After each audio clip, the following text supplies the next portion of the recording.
아세요?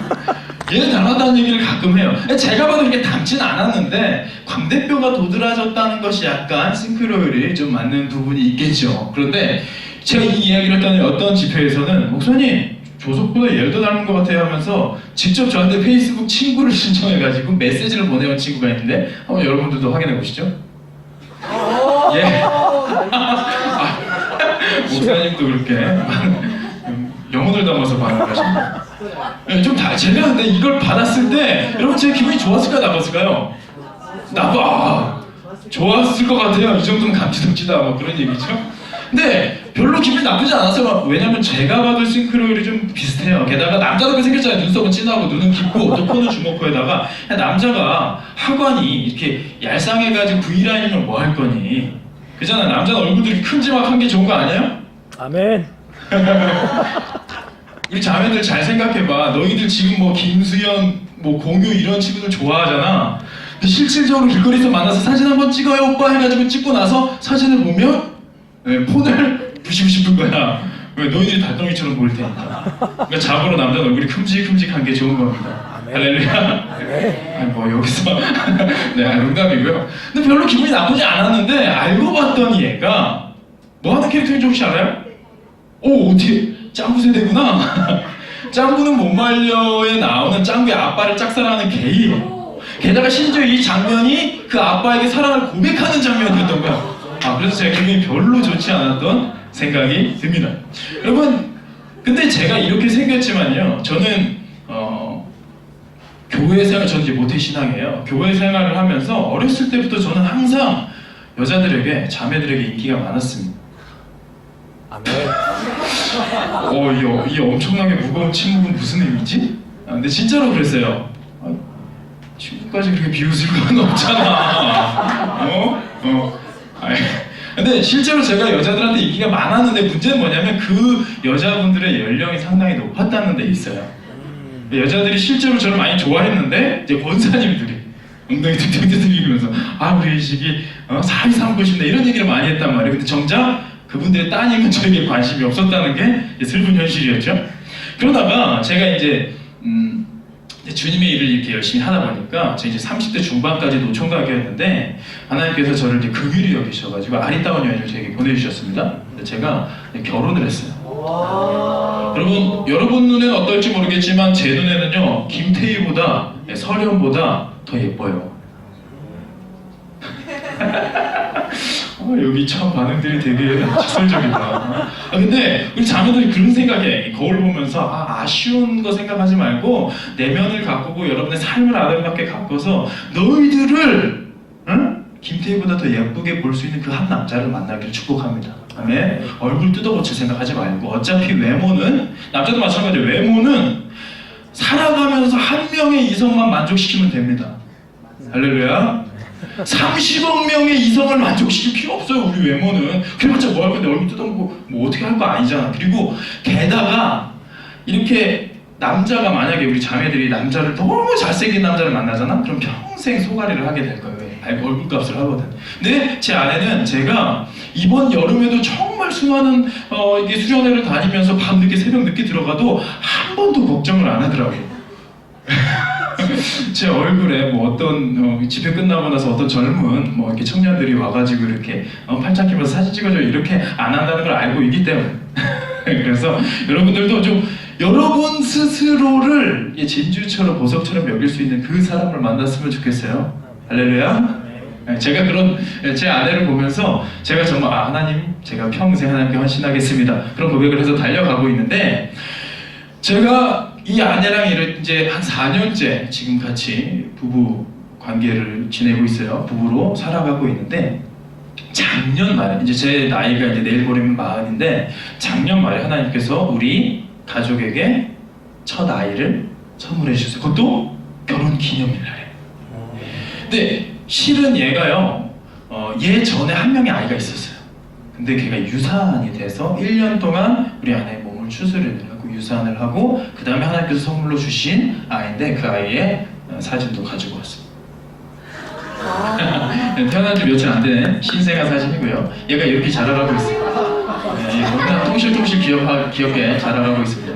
아, 제 아는 지금 라디오 진행자예요. 라디오 진행을 하고 있기 때문에 여러분들 혹시 청소년 시기의 추억을 나누고 싶다 그러면 네, 비빔톡이요. CTS 라디오의 이제 비빔톡이라고 거기 한 80여 개 있어요. 라디오 그러니까 프로그램이 그 중에서 지금 인기 순위 3위예요.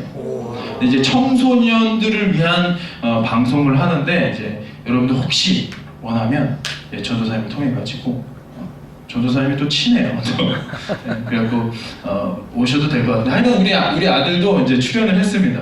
아마 세계 최연소 라디오 출연자일 텐데 자 우리 건이도 한마디 청취자들에게 한마디 해줄까 그러니까 그러더라고요.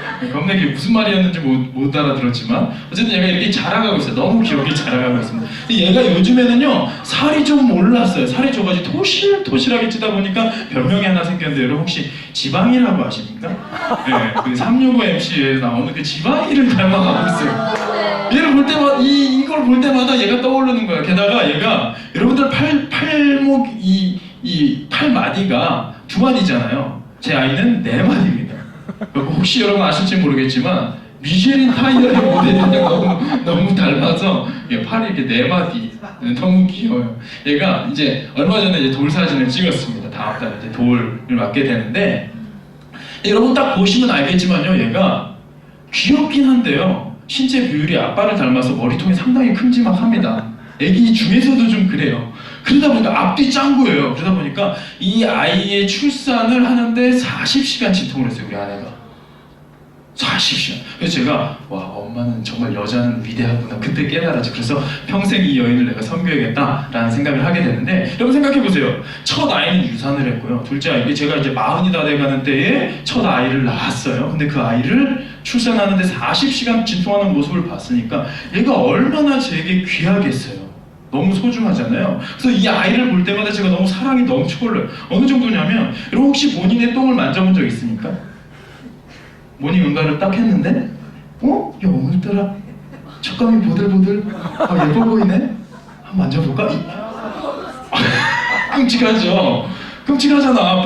내 몸에서 나왔지만 보기 싫잖아. 그래서 물이 확 빨리 내려버리잖아요. 그러잖아. 근데 저는요 얘가 이제 태어난 지 11개월 됐는데 벌써 수백 번도 더 넘게 이 아이의 똥을 만져봤어요. 근데 그때마다 한 번도 제가 더럽다는 생각을 해본 적이 없어요. 저도 제가 그렇게 될 줄 몰랐어요. 얘가 또 아들이다 보니까요 기저귀를 딱 갈아주는 그 순간에 가끔 조준사격을 할 때가 있어요. 그 노란 물줄기가 제 얼굴을 향할 때가 있어요. 그러면 어때요? 더러워야 될 거 아닙니까? 근데 그것도 너무 행복한 거예요. 해주기주 그 앞에서 웃고 있어. 게다가요 심지어는 얘가 엄마 젖을 먹고 이제 등을 두들겨줘야 돼요. 트림을 시켜줘야 돼요. 안 그러면 소가리를 배앓이를 할 수가 있어서 등을 두들겨주고 있었는데 얘가 고개를 이렇게 쳐들더라고요. 고개에 힘이 들어가서 처음에는 고개에 귀신이 힘을 못 주다가 좀 자라니까 고개를 이렇게 빳빳이 드는 거예요. 그러면서 아빠를 지그시 쳐다보는 거예요. 그래서 이제 아빠한테 할 말이 있나 그랬는데 얘가 제 얼굴을 향해 돌진을 하면서 토를 한 거예요. 근데 그 토가 제 입으로 들어갔어요. 야, 이 정도 되면 내 동댕이 치지는 않더라도 더러워해야 될 거 아닙니까? 근데 제가 그 순간 옆에 제 아내가 있었거든요. 그 순간에 제가 웃으면서 외쳤어요. 여보! 우리 아들의 토에서 요거트 맛이 나! 100% 싫어합니다. 여러분 제가 정신이 이상한 게 아니라 그만큼 제가 이 아이를 사랑하는 거예요. 그러면서 하나님 아버지께서 독생자 예수 그리스도를 우리를 위해 이 땅에 보내신 사건은 우리 그냥 머릿속으로 알 수 있는 그 정도의 사랑이 아닙니다. 왜냐면 저는요 얘를 위해서는 10번이고 100번이고 얘를 위해서는 더 죽어줄 수 있을 것 같단 말이죠. 저보다도 소중한 존재인데 예수님을 보내신 하나님의 사랑이 얼마나 큰지를 깨닫게 되는 요즘이에요. 그러면서 제가 이 아이에게 매일 이제 손을 얹고 축복 기도를 합니다. 축복 기도가 뭐냐면 하나님 우리 아들에게 놀라운 지혜와 은사, 달란트를 주시고 탁월한 지도력을 주셔서 이 세상을 깜짝 놀래킬 훌륭한 사람이 되게 해주세요 라고 기도하는 게 아니고 제 기도는 아주 소박해요. 제가 매일 빼먹지 않고 이 아이를 위해서 기도하는 게 뭐냐면 하나님 제 아들 건이 부디 제발 예수 잘 믿고 꼭 천국에서 다시 만나게 해주세요. 이 기도합니다. 여러분 제가요 얘는 태어나자마자 아빠가 목사님이에요. 엄마 지금 전도사인데요 이번 가을에 목사 안수를 받습니다. 엄마 아빠가 목사님이죠. 그럼 얘는 태어날 때부터 뭐예요? 종교의 자유가 없는 거예요. 혹시 모태신앙이분 여러분 종교 선택해서 왔어요 교회? 내가 의식을 차려보니까 교회에 있었지. 그렇잖아. 대한민국은 종교의 자유를 보장하는 나라인데 우리는 그 보장을 못 받았단 말이죠. 얘는 태어날 때부터 교회를 다닐 거예요. 뱃속에서부터 교회를 열심히 다녔고요. 게다가 저희 아버지도 목사님이에요. 우리 아들의 할아버지죠. 저희 형님도 목사님이에요. 우리 아들의 큰아버지도 목사님인 거죠. 게다가 제가 믿음의 5대째입니다. 이 아이는 믿음의 6대예요.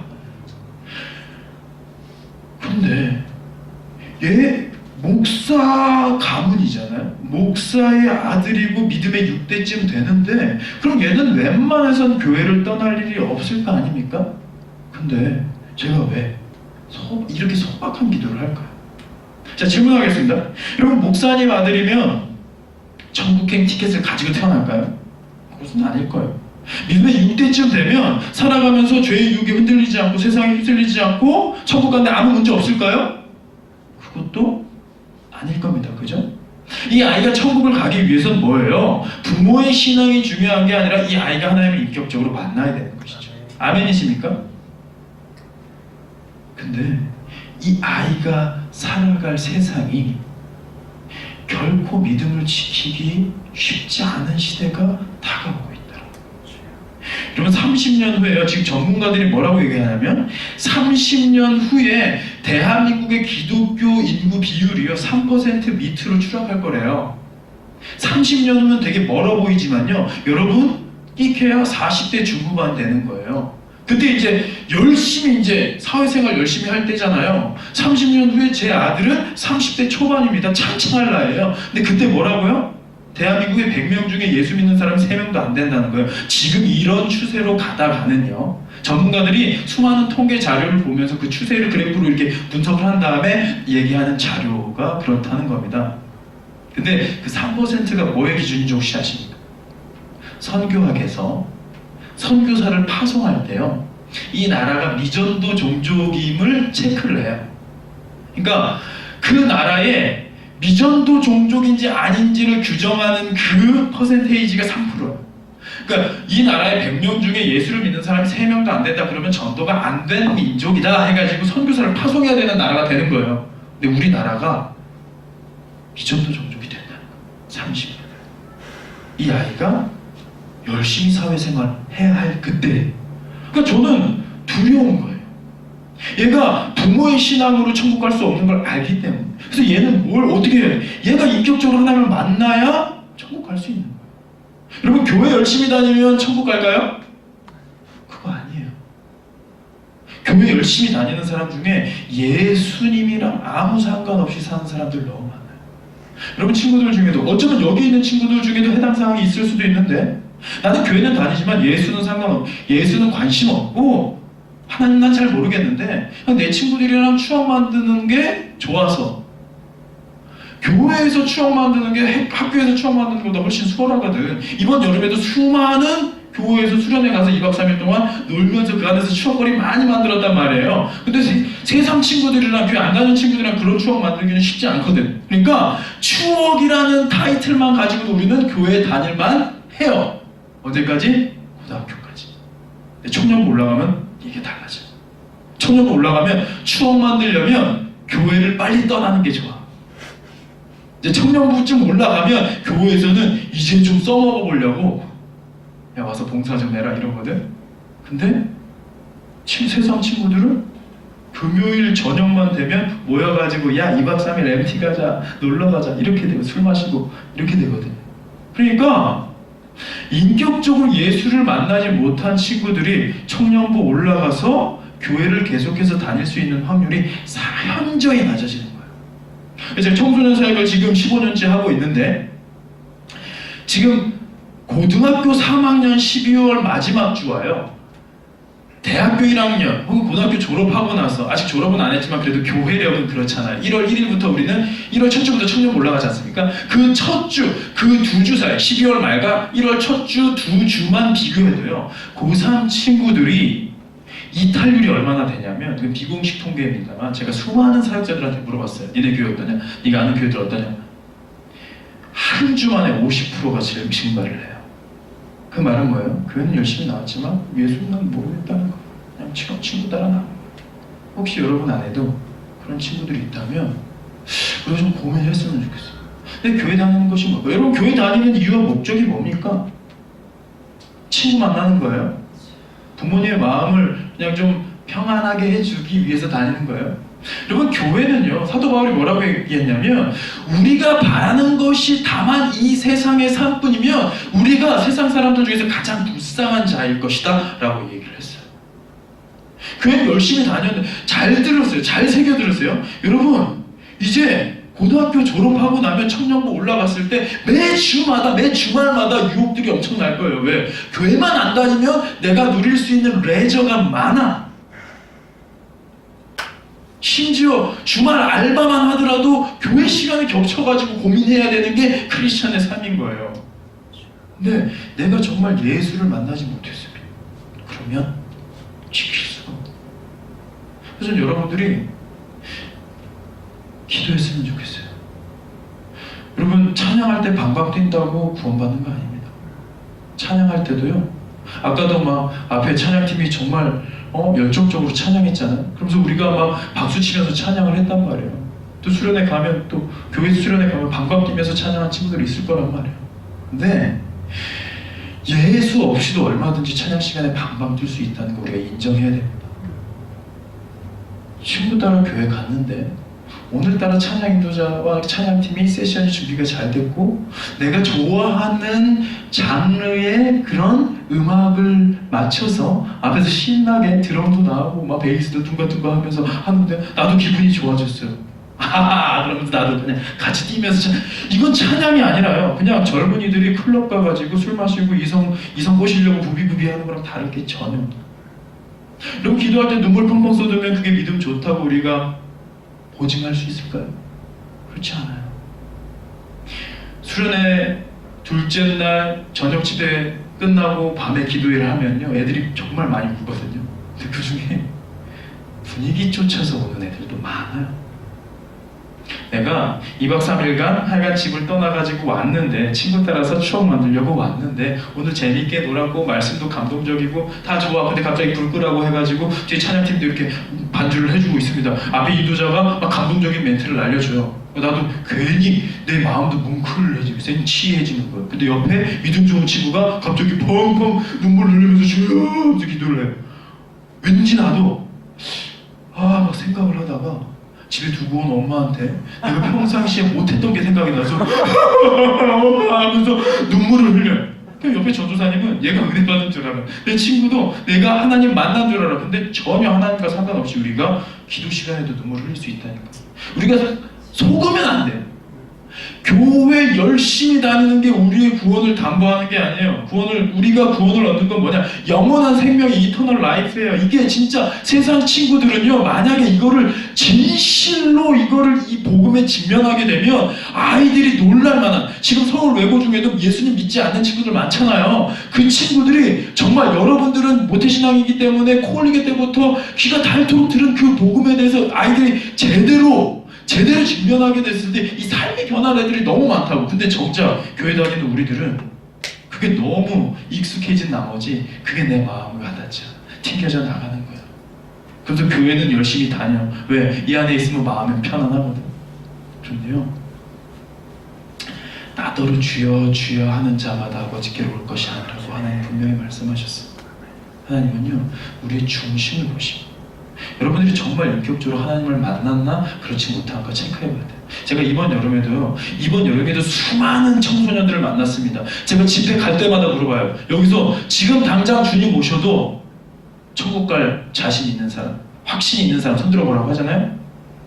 어떤 교회는요, 수십 명이 있는데 한 명도 손을 못 들어요. 가장 많이 든 교회 30%가 채 안 돼요. 여러분은 어떻습니까? 여러분들은 천국 갈 소망, 확신이 있어요? 그래도 이 빈자리가 엄청 많은데 그 중에 채워준 여러분들 정도라고 한다면 그래도 교회에 상당히 우호적이고 좋은 마음이 있는 친구들일 텐데 그거와는 별개로 내가 정말 예수를 만나는가? 예수의 십자가가 나를 구원했는가? 이 질문 앞에 우리가 직면해야 된다. 아멘? 아멘. 여러분, 교회 다닌다고, 열심히 다닌다고, 봉사 많이 한다고, 성가대 한다고, 헌금 많이 한다고 천국 가는 거 아니에요. 천국은 하나님이 인격적으로 만나. 그래서 예수 그리스도 나의 구주로 모신 사람에게만 주어지는 특권이에요. 그래서 다른 조건이 필요 없어요. 다른 조건, 뭐 열심히 교회를 다니고 헌금을 많이, 이런 조건 하나도 필요 없어요. 예수를 믿기만 하면 그 예수님이 어떻게 죽어주셨는지, 십자가에 달려서 어떻게 죽어주셨는지. 여러분, 예수님이 십자가에 달려서 죽으셨습니다. 2000년 전에요. 우리는 되게 이것을 아주 과거에 우리랑은 상관없는 이스라엘의 저 중동에 있는 저 청년이 그냥 십자가 형틀에 죽은 것이 나랑 무슨 상관이냐 말이죠. 근데 그 예수님이 하나님의 아들이시란 말이에요. 근데 그 하나님의 아들이 어떻게 죽어갔는지를 우리가 인식할 필요가 있어요. 예수님은 어떻게 죽으셨을까요? 마지막에 예수님이 십자가상에서 마지막 한숨을 거두실 때, 그때의 최후의 사인이 뭔지 혹시 아십니까? 사인, 죽음의 원인 뭘까요? 보통 이렇게 질문하면 많은 친구들이 과다출혈이요, 심장마비요, 이렇게 얘기를 많이 하는데요, 전문가들이 뭐라고 하냐면 질식사로 돌아가셨을 것이다 라고 얘기를 해요. 왜냐면 이게 칼로 베인 거면 계속해서 이렇게 피가 나올 수 있지만 못으로 박혔기 때문에 피가 콸콸 나오다가 그 못이 막고 있고 여기서 점점 응고가 되면서 더 이상 이제 피가 멈추는 시점이 다가와요. 근데 문제는 뭐냐면 십자가상에 못 박힌 상태에서 몸이 이렇게 내려가는데, 이 내려가면서 횡격막이 이렇게 다치게 되는 거예요. 그럼 여기서 어떻게 숨을 쉬기 위해서 못 박힌 발에다가 힘을 줘서 한숨 한숨 연명하셔야 된다. 근데 예수님이 십자가상에서 6시간 달려 계셨거든요. 그 6시간을 예수님은 아주 비참하게 이러시다가 마지막 그 순간에는 더 이상 이 발에 힘을 줄, 아까 전부터 내가 6시간 동안 고통스럽게 이 못 박힌 발에 힘을 줘서 한숨 한숨을 쉬셨는데 마지막 순간에는 그 힘마저 남아나질 않은 거예요. 며칠 동안 고문당하시고 피를 쏟으시고 채찍질 당하시고 얼마나 힘드셨겠어요. 체력이 바닥이 난 거죠. 그래서 마지막에는 하나님의 아들, 천지를 창조하셨다는 그분이 여기서 이제 한 번 더 올려야 되는데 올리지 못해서 호흡 곤란으로 질식사로 돌아가셨다. 예수님이 그렇게 비참하게 죽음을 맞이하셨습니다. 그 이유는 뭐냐면요, 2000년 전에 예수님이 직접 만난 이스라엘 백성들을 구원하기 위함이었으면 그 중에 그냥 좀 쌈박한 기적 몇 개만 보여주면 돼요. 그러면 믿음의 3대까지는 문제없이 커버가 돼요.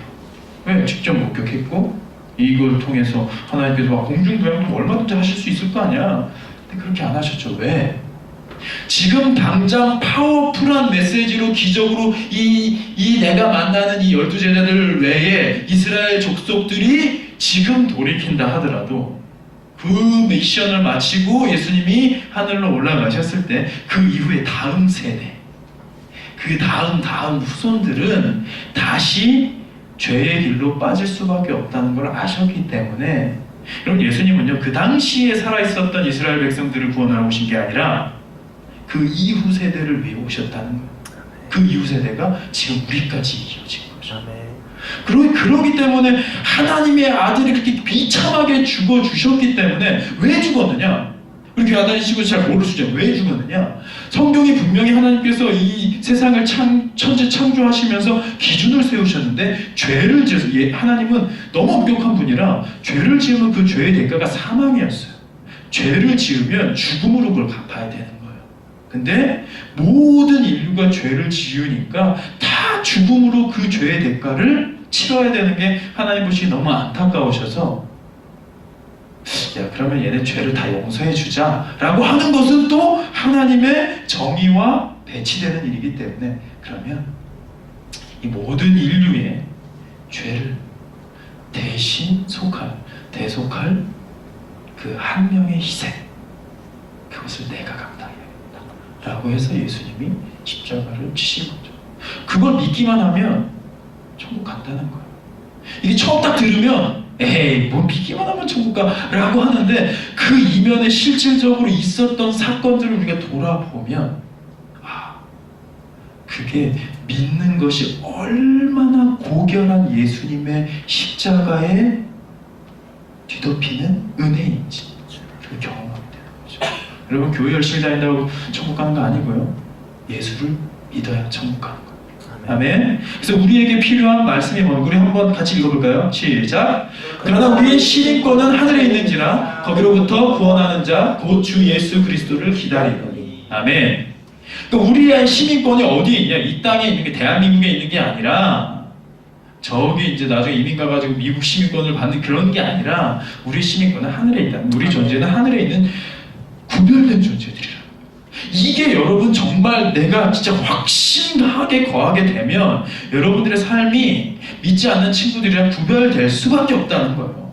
저 친구들도 이 생명의 물약을 마시면 너 영원히 죽지 않고 살게 되라고 한다면 그 삶의 자세가 바뀌지 않겠습니까? 당장 내 눈앞에 있는 이익을 쫓아서 막 으르렁거리면서 싸우지 않겠지. 왜? 나는 그런 존재가 아니니까. 그러니까 우리 그리스도인들이 이 복음 앞에 먼저 엎드려야 돼요. 이걸 취해야 되는 거예요.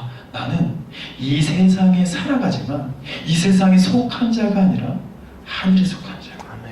아멘. 그러면서 여러분들이 이 서울 외고에서 만나게 되는 친구들을 그 생명의 자리로 이끄는 거예요. 인도해야 돼요. 그래서 여러분들 얼마나 먼저 귀한 존재임을 기억했으면 좋겠어요. 우리 옆 친구에게 인사하겠습니다. 친구야, 넌 참 소중한 존재야. 인사할게요.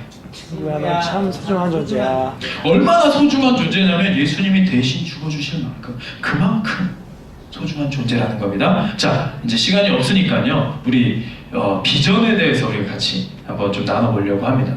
자, 여러분들이 이제 앞으로 살아갈 미래에 대해서, 여러분 지금 제4의 물결, 4차 산업혁명의 태동기라는 얘기 들어보셨습니까? 지금 막 뉴스에도 막 나오고 하잖아요. 그 4차 산업혁명, 여러분 제가 이게 그냥 책 몇 권 읽고 하는 건 아니고, 제가 미래학을 지금 전공을 하고 있어요. 우리나라에 미래학자 하면 구글에서 치면 딱 2명이 떠요. 그 중에 한 명이 목사님이에요. 그분에게 제가 지금 사사를 받고 있어요. 마스터 과정으로 배우고 있어요. 미래학은 뭐냐면 예언하는 학문이 아닙니다. 앞으로 이런 일들이 있을 거면 이게 점쟁이잖아. 이게 아니라 지금 있는 과거와 현재, 지금 사회 구조와 시스템과 정치 모든 역학 구조를 다, 그래서 정말 다양한 학문을 다 섭렵해야 되는 거예요. 그래서 지금 이 현재를 이끌어가는 추동력이 어디에 있는가를 계산하고 고민하고, 그래서 이것이 발생시킬 미래에 대해서 여러 가지. 그래서 미래학자는 한 가지 미래만 얘기하지 않아요. A, B, C, D를 하는 이러한 미래들이 펼쳐질 수 있는데 그 앞에서 우리는 준비되어야 한다라는 얘기를 하는 거죠. 그러니까 오해하지 마시고요. 저 목사님 무슨 점쟁이야? 이런 거 아닙니다. 미래학은요, 이 미래학은 가치 중립적인 거죠. 신앙적인 것도 아니에요. 미래학은 가치 중립적인 거. 근데 그리스도인이 미래학을 접하게 되면 어떤 일들이 일어날까요? 마치 예전에 요셉이 애굽의 그 7년 풍년 후에 7년 흉년이 있었는데, 풍년의 때 이거를 대비했던 지혜를 하나님 주셨던 것처럼 우리에게 그런 지혜를 이제 전해주는 학문이 될 수 있는, 누가 쓰느냐에 따라. 근데 뭐 점쟁이가 미래학을 배웠다 그러면 점치고 복비 받는데 그냥 그렇게 쓰이겠죠. 그래서 여러분들이 그러니까 오해하지 않으셨으면 좋겠고요. 자, 앞으로 다가올 미래 제4의 물결, 그 중심에 있는 것은 이제 전문가들 다 얘기하는 게 인공지능. 인공지능의 알파고가 이제 이세돌이 우리가 처음에는 우리가 다 이길 줄 알았는데 4대1로 졌죠. 근데 그 한 번 이긴 게 인류 역사상 최초이자 마지막인 거가 될 거예요. 네. 왜냐면 그 다음에 중국 허재가 그냥 3대0으로 발려버렸죠. 그러면서 이제 대성 통곡을 했는데 더 이상 이제 알파고가 은퇴를 선언했어요. 나 더 이상 바둑계에서는 안 해. 왜? 이제 상대가 없으니까. 근데 이걸요, 자 봅시다. 이제 이러한 시대가 다가오게 될 건데, 혹시 여러분 이 사람 누군지 아십니까? 되게 유명한 사람이에요. 이 사람의 이름이 이 공간 안에 있어요. 지금 그려져 있습니다. 뭐냐면 여기 신디사이저가 지금 커즈와일이라고 되어 있어요. 혹시 뭐 아는 친구들 있을지 모르겠는데 이 사람이 레이먼드 커즈와일이라는 사람이고 저 신디사이저를 발명한 사람이에요. 지금 현존하는 사람인데요. 지금 나이가 꽤 들었는데요. 나이가 꽤 있으신 분인데 70대예요. 70대. 근데 지금 현직 구글 AI 부문의 이사예요. 그러니까 되게 인정받은 사람이죠. 그러니까 이 사람이 천재 발명가예요. 지금 살아있기 때문에 아직 뭐 위인전의 기록 안 되겠지만 만약에 돌아가시고 나면 후대 사람들은 제2의 아인슈타인이라고 부를 정도로 스캐너 알죠? 스캐너도 이 사람이 발명한 거고요. 미국에서 이제 명예 박사학위까지 합쳐서 20개가 넘는 박사학위를 가지고 있고요. 미국 역대 대통령 3명으로부터 표창을 받은 사람.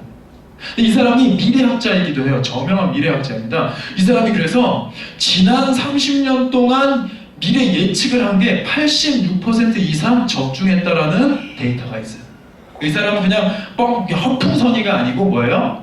이제 그 믿을 만한 데이터를 가지고 미래를 예측하는 미래 예측 전문가란 말이에요. 이 사람이 뭐라고 했냐면 우리는 영원히 살 것이다 라는 이야기를 했어요. 되게 허무맹랑한 이야기를 했는데 2045년도에 Singularity is Near 이라는 책을 이 사람이 출간을 했습니다. 특이점이 다가온다 라는 거죠. 그 특이점이라는 말을 요즘에 이제 한국에서도 여러 매체에서 쓰기 시작했어요.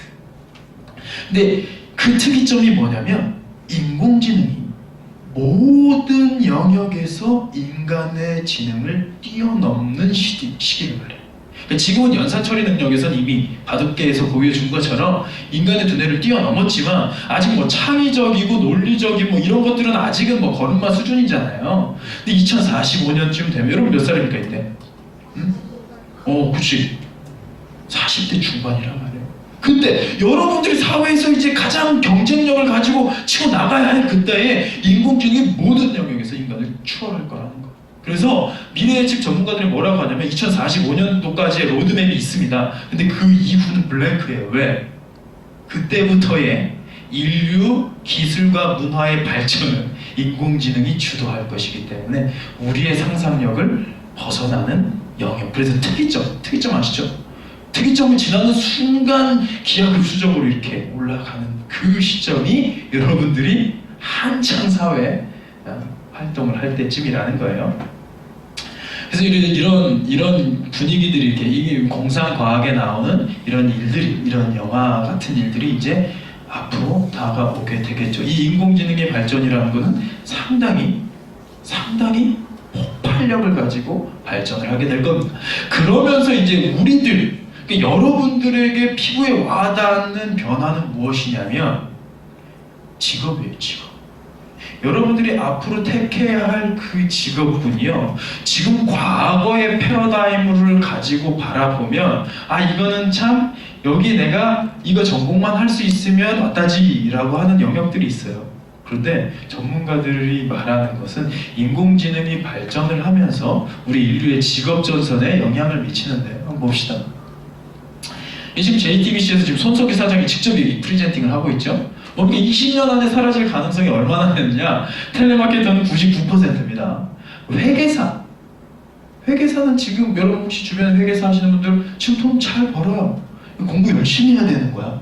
근데 그게 사라질 확률이 94%, 택시기사 89%. 여러 가지 이렇게 있어요. 사라질 확률이 없는 이런 것들도 있네요. 여러분들이 미래의 변화가 어떻게 될 것인지를 분별하는 지혜도 여러분 필요한 거예요. 전문가들이 뭐라고 얘기를 하냐면요, 지금으로부터 100년 전, 그러니까 100년 전이면 몇 년인 거예요? 1917년일 거 아닙니까? 그때부터 지금까지 인류가 이뤄낸 그 발전 속도가요, 그 100년 전으로부터 인류의 기원부터 100년 전까지의 그 모든 발전 속도와 맞먹는데요. 인류가 100년 만에 그 전 세대의 모든 인류의 그 발전 속도를 따라잡은 거예요. 근데 앞으로의 20년이 지난 100년보다 더 급격한 변화를 이룰 것이다. 그 말은 뭐예요? 여러분 100년 전으로 우리가 타임머신을 가지고 가서 여러분들이 스마트폰을 사람들에게 보여주면 어떻게 될까요? 사람들이 까무러칠 거 아니야. 그만큼 엄청난 변화잖아요. 100년 전에는 뭐 마차 타고 다니는 사람들도 많이 있었던 시절인데, 근데 앞으로 20년 안에 그 급격한 변화를 뛰어넘는 변화가 올 거라는 거예요. 그러니까 여러분들이 지금 꿈이 없다. 중요한 건 뭐냐면요. 지금 2016년도에 뉴스에 뭐라고 났냐면 대한민국 고등학생들에게 꿈을 물었어요. 근데 그 중에 1위가 뭐였는지 아시죠? 공무원이었습니다. 공무원. 2위가 뭔지는 아십니까? 2위가 건물주였어요. 이게 그냥 웃자고 한 얘기가 아니라 진짜 뉴스에 난 말입니다. 되게 우리도 보면서 실소를 머금었는데, 그 말은 뭘 반증하냐? 여러분, 건물주라는 게 꿈이 될 수가 있어요? 아니, 뭔가를 꿈을 이뤄서 돈을 번 다음에 그 이후에 건물을 사서 주인이 되는 거지, 그걸 가지고 이게 꿈이 된다는 건 웃긴 거야. 그러니까 꿈이 없는 세대란 얘기죠. 그럼 공무원은 꿈이라고 생각했던 친구들은 괜찮냐? 공무원은 좋잖아요. 그렇잖아요. 근데 문제가 있어요. 그럼 공무원 중에서 어떤 공무원이 되고 싶니? 라고 물어봤을 때 대답을 못하는. 야, 공무원 좋지. 너 뭐 하고 싶은데? 그건 생각 안 해봤는데요. 뭐 교육공무원도 있고 경찰공무원도 있고 소방공무원도 있고 뭐 또 여러 사회복지 공무원이 있잖아요. 그런데 그런 건 생각도 안 해보고 그냥 전 꿈이 공무원, 그 말은 뭐냐? 꿈이 없다는 얘기랑 똑같은 거예요. 꿈은 없는데 그냥 든든한 정년 퇴직이 보장되는 그런 직업 갖고 싶어요라는 거랑 똑같은 게 지금 1, 2위를 다투고 있는 거예요. 작년 기준으로. 2017년 아직 안 나왔으니까 이게 최신 자료란 말이야. 세상 친구들이 그러고 있어. 꿈이 없어. 근데 문제는 우리 교회 다니는 친구들도 마찬가지로 꿈이 없어요. 여러분 꿈이 뭡니까? 꿈이 있는 친구 손 들어볼까요? 안 물어볼게요. 내가 구체적으로 안 물어볼 거야. 그래도 서울외고는 좀 수준이 있습니다. 오케이. 과반수가 훨씬 넘는 수가 손을 들었어요. 근데 진짜 그 꿈, 내가 하나님이 주신 그 비전과 소망과 꿈을 가지고 지금도 갈고 닦지 않으면 이거는 나중에 진짜 골 때리는 일들이 벌어지는 거예요. 제가 좀 되게 많이 초치는 얘기를 많이 해서 미안하지만 현실을 직시하는 것도 필요해요, 우리에게. 2016년에 세계 경제 포럼이라는 곳이 있어요. 세계 각국의 인텔리들이 모인 곳이죠. 거기서 뭐라고 얘기를 했냐면요. 그 다음에 작년 기준으로 7살이니까 지금은 8살이 됐겠죠? 작년 기준에 뭐라고 했냐면 현재 7살 밑으로 아이들 다음 세대는요, 그 중에서 67%는 현재 존재하지 않는 직업을 갖게 될 것입니다 라고 얘기를 했어요. 67%가 100명 중에 67명이 지금은 존재하지도 않는 직업을 갖게 된대. 지금 7살짜리. 그러니까 그 말은 뭐예요? 한 15년 정도 후에 걔네들이 이제 뭔가 15년, 20년 후에는 지금 우리가 생각하는 직업들이 다 완전 판도가 변한다는 얘기예요. 자, 이건 명견말로 이게 서울대 교수님입니다. 이게 지금 앞으로 사라질 가능성이 높은 직업군들이에요. 근데 여기 보면 뭐 전기공학자, 보험업자, 항공, 지질, 판사, 의사, 변호사, 호텔리어, 회계사, 치위생사, 부동산 중개, 식당, 요리사, 신용분석가 야, 이것들이 지금 없어질 확률이 높은 직업군요. 20년 이내에 현재 직업의 47%가 사라질 것이라고 하네요. 요리사가 없어질 확률은 96%. 얼마 전에 셰프 유행을 타가지고 제 제자 중에도 요리학과 간 친구들이 있어요. 돈을 잃었다고요. 근데 미래에는 96%. 저는요, 이게 96%의 확률로 요리사라는 직업군이 아예 없어질 거라고 생각하진 않습니다. 근데 지금 100명의 요리사가 하는 일을 그때 가서는 그 중에 탑급인 4명의 셰프가 하고 그들의 레시피를 똑같이 구현하고 손맛까지 똑같이 할 수 있는 인공지능 셰프 로봇들이 대체를 하게 되겠죠. 그렇죠? 그러니까 경쟁력이 없으면 밀려날 수밖에 없는 거예요. 그러니까 과거의 패러다임, 우리 미안하지만 여러분 부모님 세대, 부모님들의 조언을 듣지 말라는 얘기가 아니에요. 그런데 여러분들이 분별력을 갖지 않으면 부모님들이야 뭐 회계사 좋아, 회계사 갈 수 있으면 열심히 그렇게 하시겠지 당연히. 왜? 과거의 패러다임 이게 성공했으니까. 근데 지금 그렇지 않다는 얘기죠. 빅데이터가 의사들의 80%를 대체할 거라고 합니다. 의사가 없어질 확률이 80%라는 말이에요. 근데 그 중에 20% 의사는 남겠지. 근데 그 말은 지금 우리가 의사 되는 것도 겁나 힘든데 미국의 의사로서 살아남는 것은 훨씬 더 힘든 시대가 오고 있다는 거죠. 그래서 여러분들이 앞으로 꿈을 무엇을 가지고 여기를 달려가든지 기억해야 될 게 있어요. 여러분, 참 미안한 얘기지만 다음 세대 여러분들은요, 평균적으로 여러분들 평생에 직업이요, 직장 아닙니다, 직업이 5개에서 7개 정도를 소유할 거래요. 평균적으로. 직장을 7번 옮기는 건 괜찮아요. 근데 직업군이 달라진다는 거야. 그 말은 뭐냐면 니들이 뭔가를 했어. 그래서 30대에 딱 그 직장에 들어갔어. 그리고 10년 동안 열심히 거기서 했는데 그 분야가 사라졌어. 그래서 그때쯤에 안 되겠다. 이게 전망이 지금 안 좋으니까 다른 거 열심히 공부해야지 해가지고 다른 거 준비해가지고 한 2, 3년 준비해가지고 다른 직업을 갔는데 그것도 5년 있다가 또 사라져. 이런 식으로 평생 5개에서 7개의 직업을 갖게 되는 시대가 오고 있는 거. 근데 지금 제가 얘기한 건 아마 여러분들이 사회 초년생일 때 겪을 일은 아니고 여러분들이 이제 은퇴할 때쯤 제 아들이 더 문제일 거예요.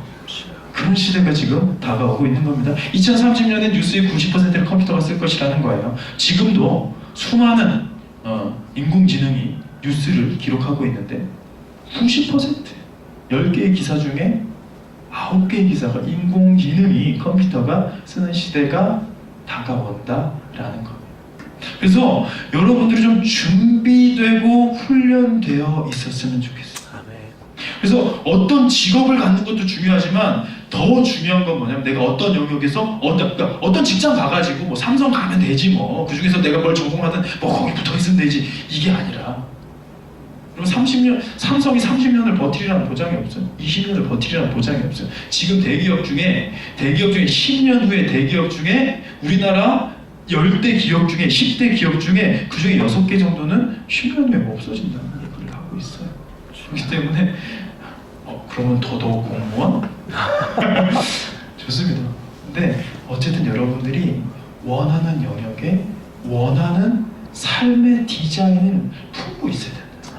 그러니까 경쟁하면서 친구들이랑 경쟁하면서 눈치 작전으로 수능 본 다음에 수능 점수를 가지고 내가 이걸로 어느 대학을 갈 수 있는지 해가지고 그때 가서 이 점수로 갈 수 있는 대학부 딱딱딱딱 해가지고 그 중에서 가장 마음에 드는 것을 고르는 그런 인생 말고요. 먼저 니들이 가고 싶은 방향을 제대로 설정한 것을 지금부터 준비하고 기도하면서 고민해서 나가라고. 준비된 사람에게는요 그래도 두려울 게 없는 거예요. 제가 군대에서 할 일이 없어가지고 군대에서 자기 개발을 할 수가 없잖아요. 그래서 제가 군대 가가지고 여러분 제가 지금 어떻게 생겼어요? 좀 비실비실하게 생겼습니까? 건강하게 생겼습니까? 강인하게 생겼죠? 제가 어디 가서 이제 뭐 신자랑에서 접은 적이 별로 없는 사람이에요. 근데 군대 가가지고 할 게 없으니까 밤낮으로 제가 이제 훈련 외에 군대 훈련 외에 제 이제 개인 이제 트레이닝을 시작을 했어요. 그러고 나니까 나중에는 진짜 팔굽혀펴기를 2분에 몇 개를 하는지를 측정합니다. 거기서 120개 했어요. 그리고 뭐 90kg짜리 소대장이 자기 업고 한번 팔굽혀펴기 해보라는데 될까 싶었는데 해보니까 되더라고. 그리고 뭐 유도 국가대표 출신의 선수를 팔씨름으로 제압한 교관에게도 제가 패배의 굴욕을 선사했어요. 그리고 제가 이제 딱 자대를 제가 이런 얘기를 하니까 얼마 전에 작년이었어요. 어떤 고등학교 학생이 목사님 얘 전국체전 나가서 팔씨름 대회 4위 하네요. 한번 붙어봐야 했는데 전 그 정도면 내가 질 줄 알았는데 아직 살아있더라고. 전국 4위를 제가 이기고 왔습니다. 근데 어쨌든 제가 그렇게 이제 몸을 만들고 나서 자대에 딱 갔는데 지금은 제가 몸이 많이 망가졌어요. 배도 나오고. 근데 그때는 막 이랬단 말이에요. 자대에 가니까 다들 내가 체육 전공한 줄 알았어요. 근데 제가 어느 날 뭔가 일과 시간에 뭘 하고 있는데 어떤 고참이 내 뒤로 다가오는 거예요. 난 그냥 아무 생각 없이 뭔가 일을 하고 있었는데 갑자기 얘가 장난기가 많은 녀석이었는데 갑자기 제 엉덩이에 손을 이렇게 딱 올리더라고요. 그러더니 그 순간 제가 막 돌았겠죠.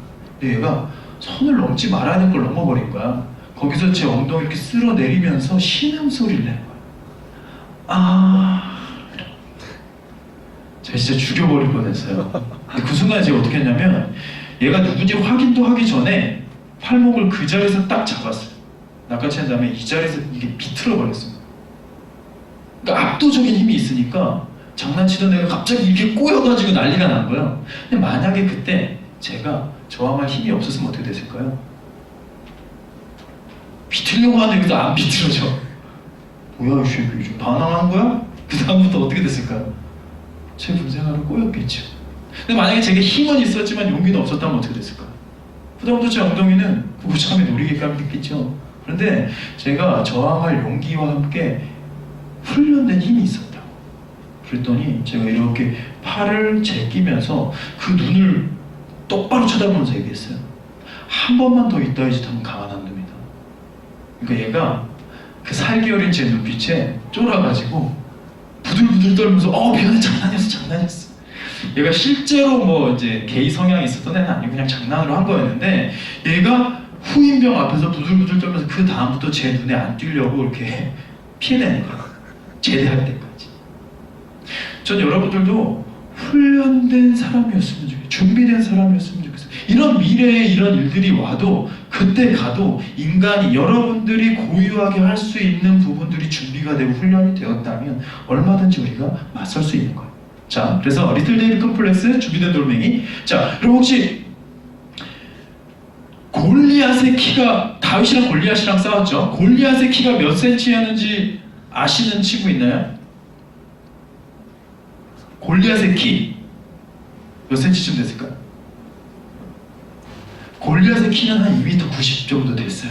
6규빗 한 뼘이라고 되어 있어. 그런데 골리앗이랑 맞서 싸운 다윗의 키가 얼마나 됐을까? 보통 이렇게 얘기하면 120, 130, 140, 150 이렇게 나와요.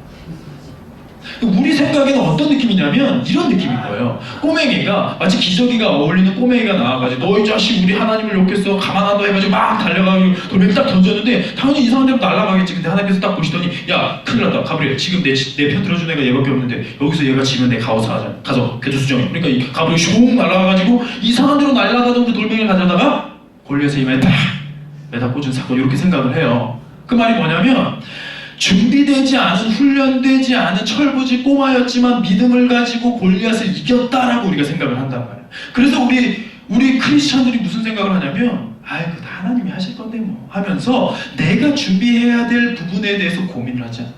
기도하는 거죠. 기도만 하는 거예요. 문제는 기도하는 건 중요합니다. 그런데 기도만 하고 내가 해야 할 부분을 준비 안 하면 그건 하나님이 원하시는 모습이 아니라는 거죠. 여러분 혹시 그래 본 적 있어요? 시험 기간에 공부가 잘 안 돼가지고 뺑뺑 놀다가 이제 시험 당일날 시험지가 앞으로 딱 날아오는데 간단하게 묵례를 하면서 기도를 하는 하나님 아시죠? 찍는 것도 맞게 해주세요. 이런 종교가 아니라는 거예요. 공부 안 했는데 찍는 거 맞게 해주는 그런 종교가 아니라는 거예요. 기독교는. 자, 제가 지금 시간이 너무 없어가지고 제가 시계를 안 보고 얘기하다 보니까 지금 제가 5분 시간이 없어요. 큰일 났네. 근데 빨리 짧게 정리를 하자면 여러분 다윗의 키는 최소한 180이 넘었을 거라고 저는 생각합니다. 왜냐면요 사울 왕에 대한 이야기가 나오는데 사울 왕이 모든 백성보다 어깨 위만큼 더 컸대요. 그러니까 사울 왕은 키가 190이 넘어가는 장군감이었어요. 그래서 이스라엘 백성들이 오 왕감이다 할 정도로. 근데 이 사울 왕이 자기 군복을 다윗에게 입히고 노트북 갑옷을 준단 말이에요. 그 말은 50분까지 해도 할렐루야. 시간이 좀 여유가 생겨서 감사하네요. 그러니까 190이 넘어가는 장군이 자신의 갑옷을 건네줬다라는 것은 뭡니까? 140, 150이었으면 자기의 군복이 맞지도 않지. 근데 이것을 시험적으로 걸어봐요. 어떤 사람은 무거워서 던졌다라고 하는 분들이 있는데 아니 성경에서는 분명히 익숙하지 못하는 거예요. 그러니까 몸에 딱 맞는 거죠. 최소한 사울 왕과 거의 비등비등한 등치를 가진 등치 좋은 청소년이었다는 거예요. 우리가 생각해도 쪼꼬맹이 소년이 나온 게 아니야. 근데 그래봤자 키에 180이 넘어봤자 상대는 290인데 어떻게 하겠냐? 자, 다윗이, 우리가 생각하기에 다윗은요 철부지 꼬맹이였지만, 그러나 성경의 다윗의 고백을 들어봅시다. 자, 처음에 넌 상대도 안 돼. 그러니까 아닙니다, 제가 아버지의 양떼를 지킬 때 사자가 곰이 와서 양떼에서 새끼를 물어가면 내가 따라가서 그것을 치고 그 위에서 새끼를 건져내었고요. 그것이 일어나 나를 해하고자 하면, 보세요, 맷집 겁내 좋은 곰이나 사자가 돌멩이 하나 탁 맞고 비틀거리다가 눈부시게 해가지고 와 해가지고 다윗을 잡아먹으려고 올 때 어떻게 해요? 그것이 일어나 나를 해하고자 하면 내가 그 수염을 잡고 그것을 쳐 죽였다는 거예요. 여러분, 다윗은요 준비된 용사였어요. 훈련된 용사. 처음 태어났을 때부터 다윗이 하나님 주신 은사가 돌팔매질이야. 그래서 태어나서 기저귀를 이거 탁 던졌는데 옆에 있는 형 이만 푹 해가지고 막 기절하고 막 그랬을까요? 그런 건 아니었을 거라고. 다윗도 처음에는요 양떼를 물어가는 맹수 앞에서 오줌을 지리고 그 앞에서 벌벌 떨면서 바위 틈에서 숨어서 봤겠죠. 눈물을 흘렸겠죠. 근데 어느 순간 다짐을 한 거예요. 결단을 한 거예요. 하나님, 제게 맡겨주신 양떼는 제가 지키겠습니다. 그때부터 뭘 했을까요? 돌팔매 연습을 한 거예요. 하루에도 수천 번, 수만 번씩 던지는 거예요. 나중에 손에 피가 날 정도로, 굳은 살이 배길 정도로 연습하니까 처음에는 이상한 데로 막 날아가던 그 돌팔매가 나중에 내가 원하는 대로 정확히 꽂을 수 있는 그 실력이 된 거예요. 여러분, 다윗은요 훈련된 용맹한 용사였어요. 그러면 은혜가 떨어지는데 그럼 골리앗을 다윗 실력으로 이긴 건가요? 그건 또 다른 차원의 문제예요. 여러분, 골리앗이요 진짜 거인이었는데 거의 3m에 육박하는 몸이었는데 그 창만 60kg가 넘어요. 60kg이 넘어요. 여러분들보다 더 무거운 창을 가지고 있었단 말이에요. 그리고 골리앗은 자기가 방패를 갖고 있는 게 아니라 방패를 들어주는 사람이 따로 있었단 말이에요. 이따만한 방패니까 양손으로 이렇게 들어야 될 거 아니야. 그걸 막아주는 사람이 있었어. 그러니까 곰이나 사자가 와도 골리앗이 완전 무장한 상태에서는 60kg짜리 창틀로 그냥 얼마든지 맹수보다 더 높은 전투력의 진짜 전장의 지배자를 만난 거예요. 근데 그때 내가 평상시 하던 그 돌팔매가 얘가 살짝만 비껴서 투구에만 맞아도 그 다 비껴 나가면 그 다음에 이제 목 잘리는 거예요. 이 전장의 지배자에게. 근데 이 다윗이 뭐라고 하냐면, 나는 만군의 여호와의 이름 곧 네가 모욕하는 이스라엘 군대의 하나님의 이름으로 너에게 나아가노라. 아멘. 저는 여러분들이 이런 존재가 됐으면 좋겠어요. 여러분들이 지금 1학년이 대부분이라고 했나요? 그래, 지금 이제 한 학기 지났단 말이에요. 근데 나머지 2년하고 한 학기가 더 여러분 앞에 주어져 있습니다. 그 시기에 여러분들이 어떻게 준비될 것인가? 미래를 품고 마음을 하나님께로 고정해서 세상을 품었으면 좋겠어요. 실은 제가 여러분에게 도전을 가져온 게 있는데 잠깐만 시간을 체크하겠습니다. 제가 지금 40분이네요. 그럼 이것만 짧게 하고 마칠게요.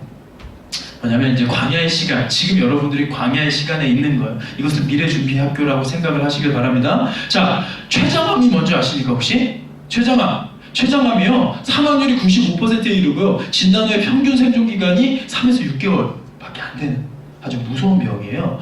여러분, 우리 알다시피 스티브 잡스가 이걸로 돌아가셨단 말이에요. 근데 이게 초기 증상이 거의 없고 그냥 거의 유일한 살기 위한 방법은 치료가 아닌 빠른 발견이었는데, 혹시 이 친구 알아요? 제 아들아가 15살 소년이에요. 여러분, 얘가 이제 만이니까 그래도 여러분보다 어린 나이였던 거겠죠?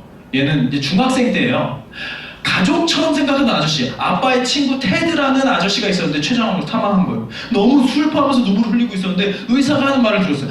조금만 더 빨리 발견했더라면 살릴 수 있었을 텐데. 그러니까 의문이 드는 거예요. 요즘 같은 의료가 발전한 시간에 왜 이거를 빨리 진단하지 못했을까 해가지고 이거를 구글로 찾아봤는데, 정보를 찾아보면 충격적인 사실이 뭐였냐면, 지금 췌장암 진단법이 60년 전에 개발된 오래된 기술이었다는 거예요. 성능 또한 좋지 않아서 정확도가 30%, 검사 시간은 14시간인데 가격이 92만원, 800달러쯤 되는 거예요. 여러분, 췌장암이 흔한 병이 아닌데 여러분 같으면 92만원 들여서 14시간 동안 검사를 했는데 그거에 정확도가 30%밖에 안 돼요. 하겠어요, 안 하겠어요? 아무도 안 하지. 그러니까 아무도 이거를 검사를 안 하다 보니까 걸리고 나면 이미 늦어버리기 때문에 조기 발견이 안 돼서 다들 걸리면 죽는 무서운 병이 돼버린 거예요. 그래서 생각하면 췌장암을 진단하면 더 간단한 방법이 없을까 고민을 해서 이 어린 소년이 그래서 막 이 친구에게 있었던 건 뭐였냐면 금수저를 물고 태어난 친구가 아니라 그냥 구글링밖에 없었어요. 여러분 스마트폰에 네이버 검색할 수 있잖아. 똑같은 입장이었는데 얘가 그걸 찾아봤어요. 열심히 찾아보는데 암에 걸리면 특정한 단백질이 혈액에서 증가한다는 사실을 알게 돼서 그러면 췌장암에 걸리는 거에 올라가는 게 뭘까? 그걸 생각해 봤는데 이걸 찾아보는데 8천여 개의 가지수가 있었던 거예요. 이거 하나하나 대입을 해보고서 이걸 찾아보려고 하는데 힘들었겠죠. 근데 4,000번째 도전했을 때 그거를 찾아나게 된 거예요. 딱 절반쯤 됐을 때 췌장암, 난소암, 폐암이 걸리면 증가하는 메소텔린, 췌장암뿐만이 아니라 다른 것들이 해서 메소텔린이라는 걸 찾아냈어요. 그래서 들떠가지고 이제 각 대학의 유수한 대학의 박사님들한테 이걸 보내요. 그래서 이제 제가 이걸 좀 발견하고 이게 좀 실험을 하고 싶으면 좀 도와주실 수 있나요? 200명한테 보냈는데 199명이 거절한 거예요. 그 중에는 야 어린 녀석이 공부나 해. 우리나라 사람 같아요. 이런 아직 어린 놈이 대학을 공부나 해. 이런 이야기를 들었다는 거예요. 근데 그 중에 한 명이 존스홉킨스 대학의 한 박사가 어쩌면 가능할 수도 있겠는데 너 혹시 내 연구실 옆에서 한번 자리해 줄 테니까 좀 도와줄 테니까 한번 해볼래? 이렇게 된 거예요. 200명 중에 한 명이. 그래서 그래도 이것을 기회를 놓치기 쉽지 않아가지고 시키지도 않았고 주목하지도 않은 연구를 계속해서 하는 거예요. 생일도 주말도 연휴도 반납하고 몰입했는데 이렇게 하기를 7개월 동안 밤낮을 했는데 계속 실패하다가 7개월째 되는 해에 얘가 이거를 기적적으로 성공을 하게 되는데 이 새로운 진단센터가 혁신적이에요. 검사 아주 간단해서 검사 시간이 5분이고 비용은 3세트 35원이면 돼요. 기존의 진단 방식과 비교하면 168배 빠르고 26,000배 저렴하면서 400배 민감해서 정확도는 거의 100%. 그뿐만 아니라 폐암, 난소암도 찾을 수 있고 보다 저렴하고 빠르게 심장병, 말라리아, 에이즈 등의 질병에 무궁무진하게 응용 가능한 키트를 15살 소년이 발견하게 된 거예요. 우린 잘 모르죠. 되게 유명한 친구예요. 이게 2012년도니까 잘 모르겠지. 지금은 이 친구가 20대 초반에 건장한 청년이 됐어요. 과학경진대회에서 우승을 했고 오바마 그 당시 대통령이었죠. 우리나라에도 서울대에 작년에 와가지고 서울대생들에게 강연도 하고 그랬어요. 대단한 친구. 지금은 스탠포드 대학에 들어가가지고 이런 것들을 하고 있는 대단한 사람인데 이 친구가 15살 때 이 놀라운 혁신적인 개발을 하게 되는 원동력이 뭐였냐면 저희 가장 큰 목표는 가난한 많은 사람들의 생명을 살리는 겁니다. 저는 이 친구가 크리스찬인지 아닌지 잘 모르겠어요. 검색해봐도 잘 안 나오더라고. 근데 여러분, 전 여러분들도 생명을 살리는 일에 마음을 쏟았으면 좋겠어요. 아멘. CIA 알죠? 미국 그 정보국이잖아요. 거기서 매년마다 월드 팩트북이라는 것을 발간을 하는데 그 경제력을 따져봤어요. 자, 한 달에 60만 원을 버는 친구가 전 세계에서 100분위로 하면 몇 프로 안에 들까요? 경제력이. 한 달에 60만 원을 벌어요. 16%. 100명 중에 16등이라는 거예요. 한 달에 60만 원. 근데 우리나라에서는요, 지금 최저시급을 10,000원 이상으로 인상한다 막 이게 지금 정부에서 논의 중이잖아요. 근데 그 전에 우리가 전에 알고 있던 정보, 알바천국에서 우리 걸스데이 혜리 언니가 알려주던 그 가격이 얼마예요? 6,470원이에요. 원래 최저시급이. 그걸 가지고 주 5일 일하고 하루에 5시간 일하면요 60만 원 넘게 벌어요. 그러니까 우리나라에서는요 당장 여러분들이 학교 그만두고 알바만 해도 그냥 널널하게 일하면서 벌어도 60만 원 넘게 벌 수 있다. 그 말은 우리나라 여러분들이 지금 대한민국에 태어난 것은 전 세계 상위 10% 안에 드는 숙명적인 자리에 있다는 거예요. 한 달에 150만 원 벌면 몇 등 안에 들까? 몇 프로 안에? 7%. 100명 중에 7등이에요. 한 달에 300만 원 이상 번다? 전 세계 상위 1%. 그걸 지금 미국 CIA에서 분석한 결과예요. 그러니까 우리는요, 여러분들, 근데 우리는 불행한 느낌이 들어요. 왜? 우리는 닭장 속에서 옆에 있는 친구들이랑 푸더덕거리면서 그 위에 올라가면 거기서 행복을 느끼고 누군가 날아가가지고 내 머리를 짓밟으면 거기서 괴로움을 느끼는 이 비교의식을 갖고 있다. 근데 저는 여러분들이 닭장 속에서 푸더덕거리는 인생이 아니었으면 좋겠어요. 이미 여러분 10% 안에 드는 인생이라고 한다면 뭐예요? 창공을 나르는 독수리처럼 나르면서 나보다 못한 9명의 90명의 세계인들을 위해서 그들의 생명을 살리는 일에 내 인생을 드릴 수 있으면 얼마나 멋질까. 저는 그런 존재들이 됐으면 좋겠어요. 여러분들 이미 상위 10% 안에 드는 존재들이에요. 옆 친구 바라보고 인사하겠습니다. 대단한데 친구야. 대단한 친구, 이미 대단한 친구들 여러분 사실 월정에서 뭘 해도 여러분 10% 안에 드는 거예요. 그러니까 이 하나님이 주신 좋은 환경 속에서, 대한민국이라는 좋은 환경 속에서, 특히나 여러분들은 아무나 올 수 없는 대학 아닙니까? 그렇잖아요. 아니에요? 아무나 와요 그냥? 중학생 나 서울에 가고 싶어요. 오 오세요 그러진 않잖아. 여러분들이 이런 자리에서 도전을 받고 미래를 분석하고 발견하고, 지금 이제 방학이 끝나버려서 아쉽지만 주말에 휴식 시간에 영화 한 편 볼 시간에 그냥 책방 가가지고 미래학 서적 중에 여러분들의 마음을 이렇게 잡을 수 있는 책 하나 한번 훑어보는 것도 여러분 인생을 디자인하는데 좋은 자극제가 될 수 있어요. 더 중요한 건 말씀 보면서, 하루에 한 구절이라도 하나님 말씀 보면서, 하나님 이 세상을 살아가는 저에게 하나님께서 주신 계획이 무엇입니까? 하나님의 계획을 발견하고, 그래서 하나님 저에게 주신 그 돌멩이는 무엇일까요? 그것을 발견해서 매일 광야에서 열심히 훈련하는 거예요. 그러면 30년 후에 미래에 막 혼란이 찾아올 그때에 세상이 여러분들을 필요로 하는 존재가 될 줄로 믿습니다. 아멘. 네, 우리 친구에게 인사하겠습니다. 세상이 필요로 하는 존재가 됩시다. 인사할게요. 세상이 필요로 하는 존재가 됩시다. 우리 건반 좀 와주실래요? 우리 시간이 다 됐네요. 아닙니다. 다 같이 기도할 시간이 없네. 지금 49분인데요. 제가 마무리 기도하고 마쳐야 될 것 같습니다. 죄송합니다. 제가 시계가 안 보여가지고 제가 이렇게 좀 실례를 범했네요. 제가 마무리 기도하고 마치고, 여러분들이 어쨌든 이번 학기도 주님 안에서 꿈과 희망, 비전 발견하고 복음 안에서 힘을 얻고 달려가는 여러분 되게 축복합니다. 자, 기도하겠습니다.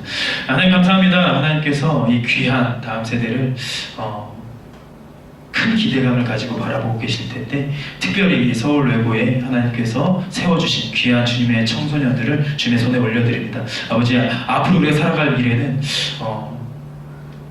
준비되지 않은 자들에게 두려운 현실이 다가오고 있지만, 준비된 자들에게는 오히려 더 우리의 날개를 펼칠 미래가 기다리고 있음을 우리가 고백합니다. 하나님, 이 고등학교 시절에 이 젊음의 때에 하나님 안에서 비전을 발견하고 준비된 자들이 되어서 이 세상을 변화시키고 이 세상이 필요로 하고 또 하나님께서 기쁘게 쓰실 만한 인물들로 세워줄 수 있도록 주님 축복하여 주시고 함께하여 주옵소서. 감사드리며 예수님 이름으로 기도드립니다. 아멘.